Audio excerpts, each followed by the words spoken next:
Keď som chodil do väznice, zavolali ma do Leopoldova, to je 300 kilometrov od nás. Dávali mi plat aj v tých školách, aj vo väzniciach. Nevzal som nikdy žiadne peniaze. Pýtali sa vám prečo? Jak ja tým chlapcom vo väznici poviem, že prečo som tu prišiel? Zarobiť? Jak? Ten, kto dáva peniaze, dáva aj filozofiu. A ja chcem zostať slobodný, verný Bohu. Nedám sa kúpiť. Išiel som do tej väznice, vznikol tam taký problém nejaký, začali všetkých vyšetrovať, tých, čo vyučovali, riaditeľ ma zavolal, hovorí, pán farár, aký máte plat? Tu za toto, za vyučovanie vo väznici? Áno, žiaden. Nemáte žiaden plat? A diety dostávať? Žiadne diety. A na benzín? Žiadne na benzín. A vy 300 kilometrov chodíte len tak? To nie je len tak. Tu sú nesmrteľné duše. Zadarmo?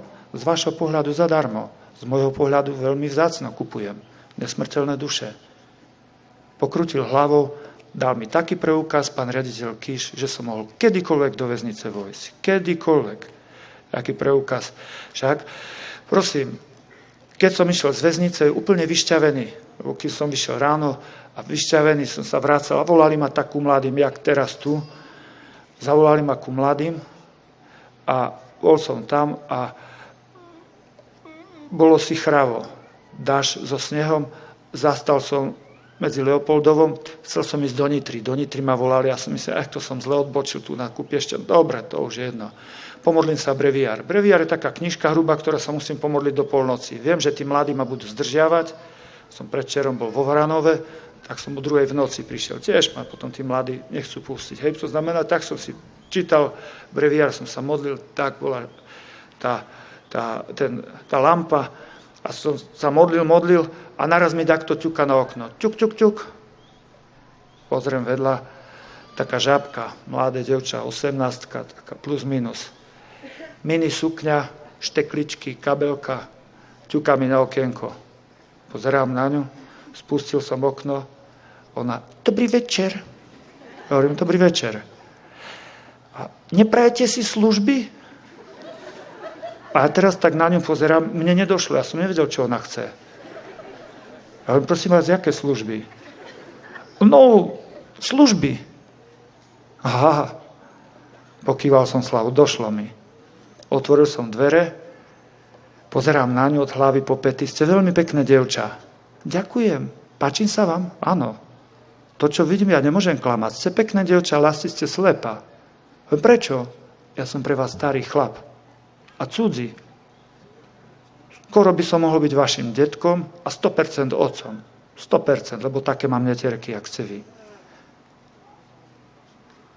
Som pre vás starý a cudzí muž. Neponižuje vás to? Trochu. Čo máte v sebe? Alkohol alebo drogu? Čože? Nože. Alkohol, drogu? Prvý tým polovičnú dávku. Aha.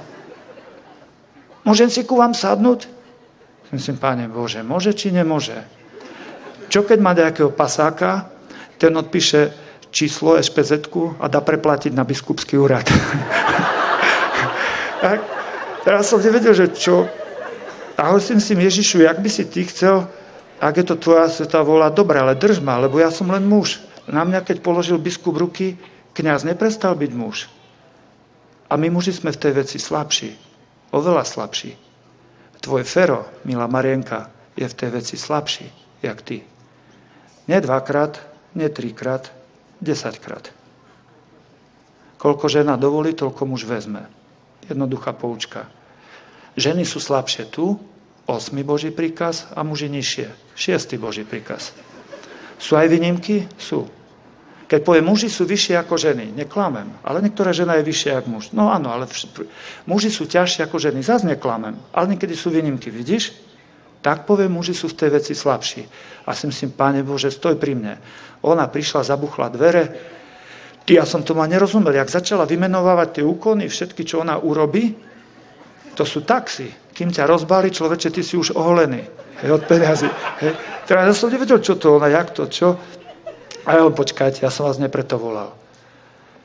Dal som jej termosku, otvoril som, nalial som jej, napísa. Napíte sa, vykal som jej. Čo? Nebojte sa, nič tam nie je, ako iba čaj. Ja som sa napil pred ňou. Nie je tam žiadna omamná latka. Môžete sa napiť. Napila sa. Vidíte ten kamión pred nami? Červené skla, také rozmazané, dáš so snehom, šmíhal tu na šibu. Áno. Keby mi ten kamión patril a keby som ten kamión predal a za tie peniaze, keby som vás chcel kúpiť, nedá sa. Takú máte veľkú cenu. Otočil som sa. Vidíte tie ostatné kamióny tu? Tie zahraničné auta? Tú celú benzínku? Keby mi toto všetko patrilo s celou benzínkou, keby som to chcel predať a predal a chcel by som vás kúpiť, nedá sa. Vidíte tam tú žiaru tam na oblohe? Odrážalo od oblakov dolu za tými stromami. Tam budú asi piešťany však. Sú tam piešťany. Keby mi celé tamto mesto patrilo, s tým všetkým, čo tam je, keby som ho predal a chcel by som vás kúpiť, nedá sa. Vaša duša má nekonečnú hodnotu. Nesmrteľná duša má a vy sa tu tak zahadzujete s cudzím a starým chlapom. Nechápem. Nechceli by ste byť matkou? Čože? Chcela. Myslíte, že sa dobre pripravujete? A začal som jej rozprávať o dôstojnosti ženy, o materstve. Ona pomaličky a potom sa rozbulila, revala, pozrela na mňa, zazutierala sople a odhovorí, počúvajte, som mal bundu tak zazipsovanú až do hore. A kde ste vy náhodou? Kňaz? No, predstavte si, že som. Čože? Mohli by ste to dokázať? Mal som farárskú košelu a mal som mikínu zazipsovanú. Keď vám to pomôže, odzipsoval som tú mikínu, ona pozrela na tú košelu. Pre pána Jana, stalo sa mi to prvýkrát v živote. Hovorím, aj mne. A hovorí, odvezem vás domov. Čo? Odvezem vás domov. Čo ste sa tak zlakli? Môj detko vás zabije. Detko? Vy bývate s detkom? Áno. Otca nepoznám. A matka? Robí to isté v inom meste.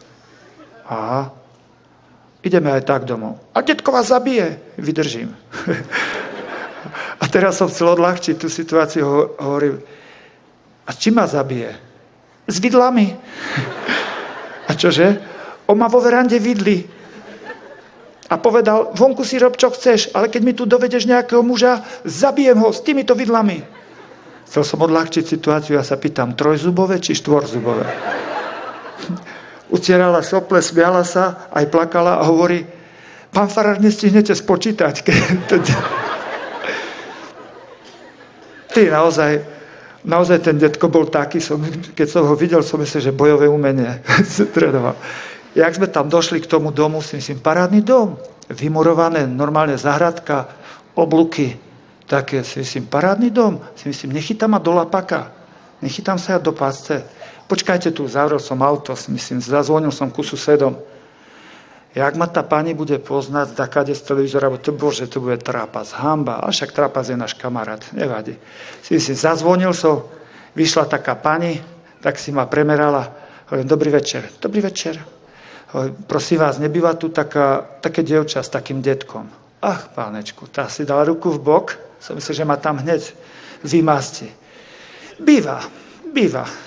Len som si dal rýchlo tak ruku na oči, takú šiltovku som si zrobil, bo som sa hambil, si myslím, bude poznať, alebo čo, tak som. A tak prikyvovala, hovorím, ďakujem, dobrú noc. Ja som len tak odišiel, zazvonil som tam, vo verande, v zahrade sa rozsvietilo, videl som mužskú siluetu, vedel som, že to je detko. On zbadal mužskú siluetu a ženskú siluetu. Chytil do ruky niečo. Už som vedel, čo. Hej.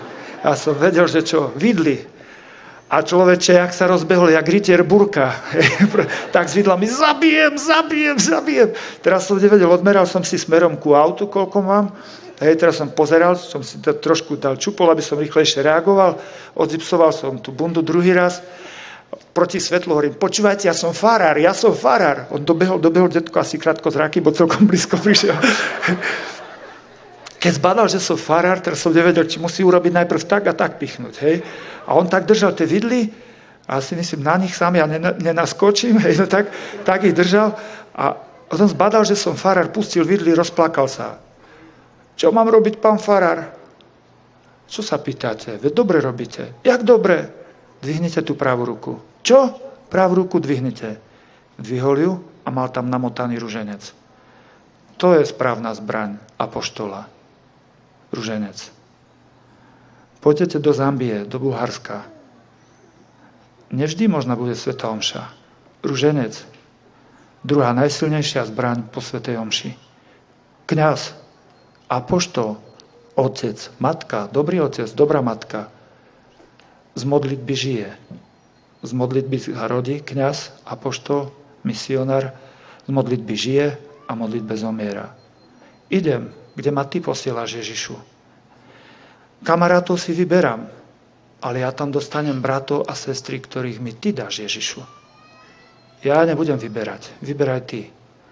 To je správny postoj misionára, misionárky.